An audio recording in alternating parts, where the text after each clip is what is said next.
आज राष्ट्रपिता महात्मा गांधी की 154वीं जयंती है। उनके प्रति श्रद्धा निवेदित करता हूँ। इसी दिन आज बिहार सरकार ने जातीय गणना की रिपोर्ट जारी की है। सरकार ने ये जानकारी दी है कि बिहार में किस जाति की कितनी आबादी है, और अभी सिर्फ जाति की आबादी बताई गई है। आपको याद होगा, जनवरी में नीतीश गवर्नमेंट ने 500 करोड़ के बजट से जातीय गणना कराने का फैसला लिया था। यह 2 चरणों में हुआ। इसके चलते सरकार ने कानूनी जंग लड़ ली, हाई कोर्ट से लेकर सुप्रीम कोर्ट तक। खैर, वो अपनी जगह है। बहुत जद्दोजहद के बाद, आज़ादी के बाद पहली बार 1931 में, आपको याद होगा कि आज़ादी के पहले जातीय गणना अंग्रेजी हुकूमत में हुआ था, और उसके बाद आज तक किसी सरकार ने, किसी राज्य सरकार ने या केंद्र सरकार ने जातीय गणना नहीं कराई। तो आज सच पूछे, नीतीश गवर्नमेंट और नीतीश कुमार आज तो जातीय गणना की रिपोर्ट न सिर्फ जारी करके वो एक ऐतिहासिक पुरुष बन गए हैं कि इतिहास रचने का काम किया है। अब सवाल उठता है कि बिहार में जो जाति है, अब लेटेस्ट जो आबादी हुई वो 13 करोड़ से अधिक की आबादी बिहार की हो गई। इस आबादी में 82% हिंदू और 18% मुस्लिम हैं। अब आप जानना चाहेंगे किस जात के कितने लोग हैं। इसमें अपर कास्ट, बैकवर्ड और अति पिछड़े, इसकी अलग अलग के बाद फिर सभी जातियों की 215 जातियों की गणना कराई गई है। सरकार ने उनका आर्थिक और शैक्षणिक भी सर्वेक्षण भी कराया है, लेकिन वो रिपोर्ट अभी बाद में आएगी। सरकार ने इसको लेकर कहा है कि इसी रिपोर्ट के आधार पर जो जाति पिछड़ी हैं सामाजिक रूप से, आर्थिक रूप से, उनके लिए विशेष योजना बनाएंगे। सरकार का कहना है कि यही ध्येय और उद्देश्य को लेकर के हमने ये काम किया है। लेकिन जातीय गणना की रिपोर्ट सार्वजनिक होने के बाद बिहार की सियासी राजनीति गरमा गई है।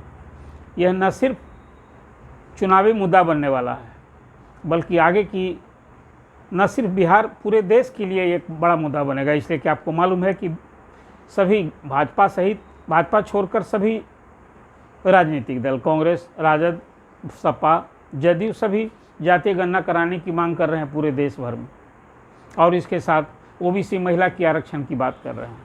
तो बिहार सरकार ने ये जातीय गणना की रिपोर्ट प्रकाशित करके सच पूछे पूरे देश के लिए आईना दिखा दिया है।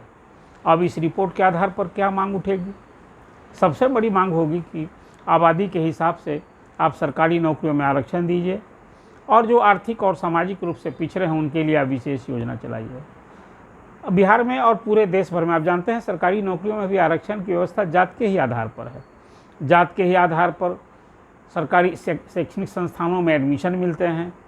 उच्च शिक्षा या कहिए टेक्निकल एजुकेशन, चाहे वो मेडिकल, इंजीनियरिंग, सब में एडमिशन मिलता है। जाति के आधार पर ही छात्रवृत्ति मिलती है। तो देश और समाज की राजनीति में तो जाति एक सच्चाई है। दक्षिण से लेकर उत्तर तक, पूर्व से लेकर पश्चिम तक, पूरी राजनीति में जाति का ही रंग देखने को मिलता है। कि कोई पहली बार नहीं है कि जाति की राजनीति सिर्फ बिहार में हो रही है। आपको याद होगा, आज़ादी के मिलने बाद संविधान सभा में भी इस पर लंबी बहस और विवाद हुआ था, और अंततः अनुसूचित जाति और जनजाति के लिए संसद और विधानसभाओं में न सिर्फ आरक्षण लागू किया गया, बल्कि उसके साथ सरकारी नौकरियों में भी आबादी के हिसाब से आरक्षण लागू हुआ। अब यही मांग पूरी सभी जातियों के लिए हो रही है। बिहार में अभी जो जाति की रिपोर्ट आई है उसमें 19% से अधिक अनुसूचित जाति के लोग हैं। स्वाभाविक अभी 17% उनको सरकारी आरक्षण मिलता है। आज ही पूर्व मुख्यमंत्री जीतन राम मांझी ने मांग की कि आबादी के हिसाब से हक मिलना चाहिए। स्वाभाविक रूप से उनकी पहले से भी मांग रही है कि अनुसूचित जाति की आबादी बढ़ गई है तो उनका आरक्षण भी बढ़ना चाहिए। तो अब सरकार ने जब रिपोर्ट जारी की है तो सबसे पहले तो अनुसूचित जाति के लिए आरक्षण बढ़ाना होगा। इसी तरह से 63% से अधिक पिछड़ी और अति पिछड़ी जाति की आबादी इस रिपोर्ट में आई है। 15% अग्नि जाति के लोग हैं, और परसेंटेज के हिसाब से अलग अलग जाति समूह के बारे में सब जो जानकारी मिली है, इससे अब मैं मानता हूँ कि अब तक तो अगड़े पिछड़े की एक राजनीति हो रही थी, अब पिछड़े अति पिछड़े की राजनीति होगी। 215 जातियों में जो पिछड़े वर्ग की जातियाँ हैं उनकी आबादी 27% है, और अति पिछड़े जाति जिसको आप ओबीसी कहते हैं उनकी आबादी 36% है। अब 36% की जो आबादी है उसमें कम आबादी वाली जातियां हैं, तो अब आने वाले दिन में जो इसी रिपोर्ट के आधार पर हक, हिस्सेदारी और भागीदारी की मांग उठनी स्वाभाविक है। अब इसको लेकर के हालांकि आज का दिन खासकर लालू प्रसाद के लिए और नीतीश कुमार के लिए एक सुकून का दिन है। ये खास रूप से ये उनकी मांग थी। और नीतीश कुमार जब राजद के साथ आए, आपको याद होगा तेजस्वी यादव ने इसको लेकर सड़क पर विरोध किया था जब वो विपक्ष के नेता थे, और फिर सभी दल के लोग गए थे प्रधानमंत्री से शिष्टमंडल की मांग करने की आप जातीय आरक्षण कराइए, लेकिन केंद्र सरकार तैयार नहीं हुई। तब नीतीश कुमार ने फैसला लिया कि हम अपनी ओर से ये आरक्षण, ये जातीय सर्वे कराएंगे, और वो सरकार कराई है। अब इसके बाद फिर और क्या मांग उठेगी? जैसा मैंने आपसे कहा कि इसमें एक और रिपोर्ट में सामने बात आई है। जैसा मैंने आपसे कहा कि 82% हिंदू हैं और 18% मुस्लिम हैं। ये आंकड़ा बताता है कि पिछले दशक के दौरान मुस्लिम की आबादी बढ़ी है, हिंदुओं की आबादी घटी है। इस रिपोर्ट से एक बात ये भी तथ्य उजागर हुआ है। और फिर जो छोटे छोटे जो जाति समूह के लोग हैं, उनकी जब आर्थिक स्थिति, शैक्षणिक स्थिति की जब रिपोर्ट आएगी तो फिर एक नए ढंग से मांग उठेगी।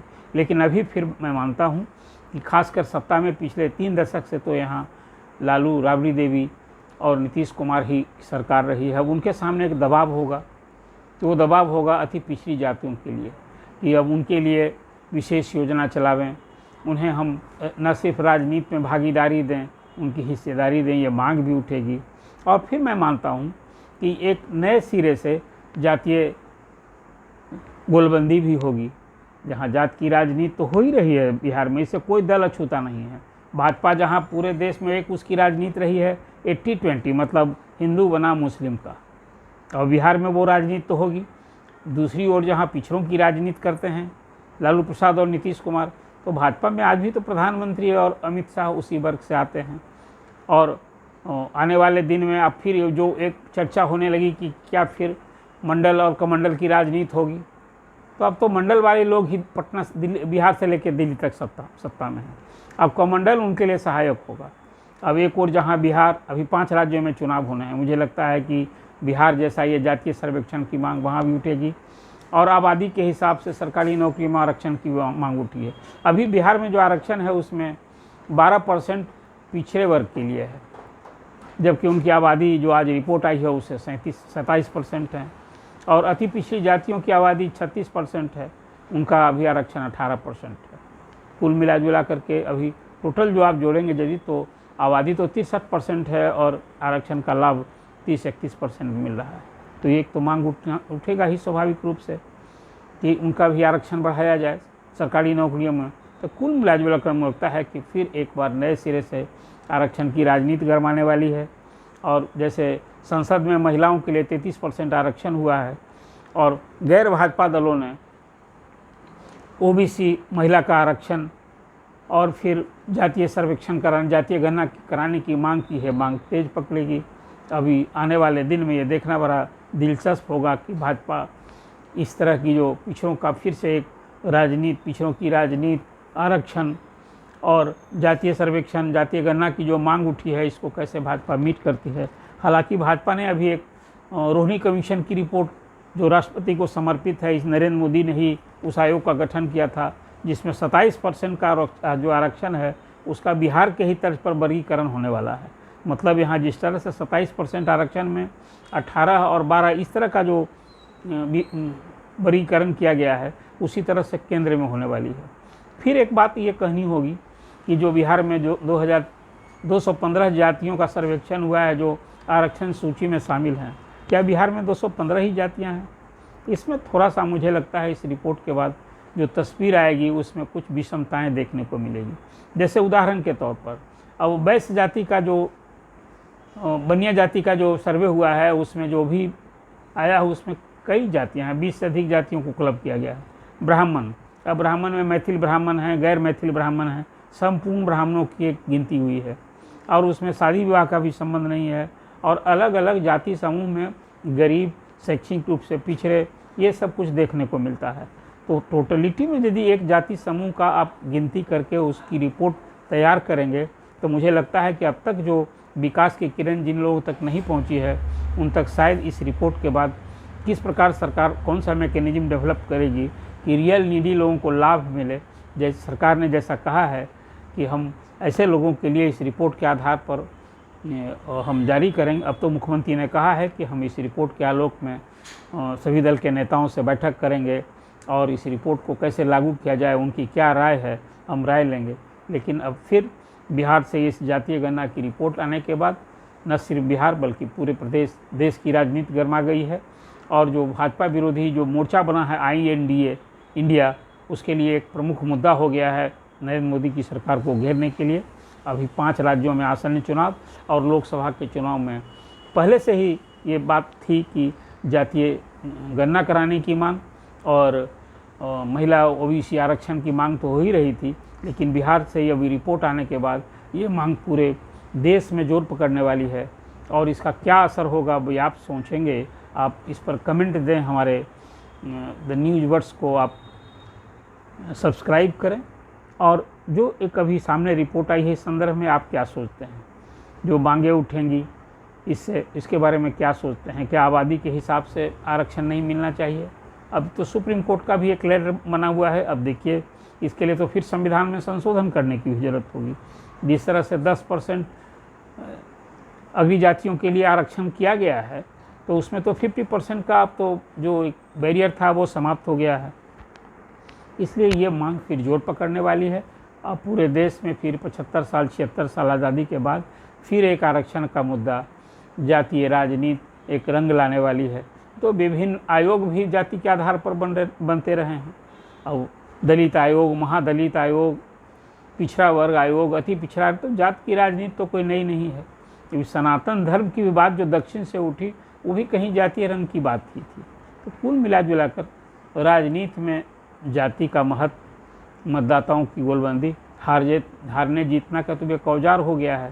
तो अब ये जाति आरक्षण जो बिहार में हुआ है, हमें लगता है कि फ़िलहाल लालू नीतीश कुमार की राजनीति इससे चमकेगी और कहीं ना कहीं भाजपा को एक बड़ा दबाव इससे झेलना पड़ेगा। अभी देखना है कि भाजपा इस राजनीतिक दबाव को किस हद तक मुकाबला करती है। फिर मैं आपसे कहूँगा कि आप अपना कमेंट दीजिए, अदर न्यूज़ वर्ड्स को सब्सक्राइब कीजिए।